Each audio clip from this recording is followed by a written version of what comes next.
بسم الله الرحمن الرحيم. أستاذنا الجميل الفنان أهدانا هذا اللوكيشن الجميل، وفي نفس الوقت كمان أهدانا الفيديو اللي جاي ده. اسمعوا. اهلا وسهلا بيكم في ونسة المحبة.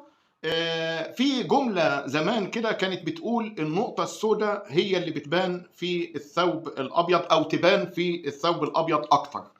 الجملة دي ومعناها بيرمي أو بيوضح منحى أخلاق إحنا عايشينه مع بعض الناس، اللي هو يسيب كل الموبقات وكل الدناءة وكل الفساد اللي في المجتمع، وقاعد يفتش على الناس الطيبين اللي بتقدم محتوى جيد، سواء بكلمة في جورنال، سواء بمحتوى مرئي، سواء في برنامج، سواء على منبر، سواء في أي حتة. هو سايب بياع المخدرات اللي على الناصية، واللي بيلوث ماء النيل، واللي بيسرق الأموال العامة من الكابلات، وبيعمل كل ده، سايب كل ده وقاعد يفتش على حد يمكن بيقول كلمة طيبة، نصيحة طيبة على الفيس أو في جورنال أو على منبر أو في أي حتة.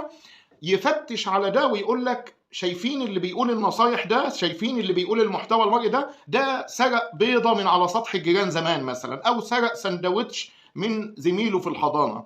يبقى احنا سيبنا كل الموبقات اللي في المجتمع وجينا على الناس اللي بتقدم ثمرة طيبة، وبنحاول نشوههم ونعمل علامات اكس في تاريخهم كده، وعلى تاريخهم وعلى شخصياتهم، علشان نقول ان عندهم نقائص. يا سيدي انت مالكش دعوة بالنقائص خالص، هو الوقت بيقول لك محتوى طيب مثمر ولا لأ.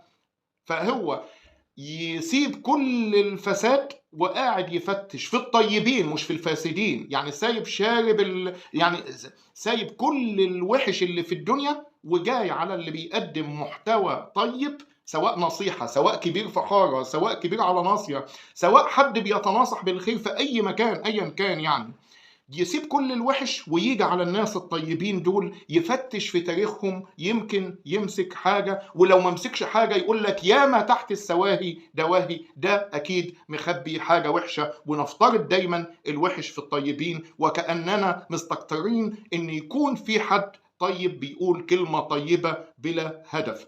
أهلا وسهلا بيكم في ونسة المحبة.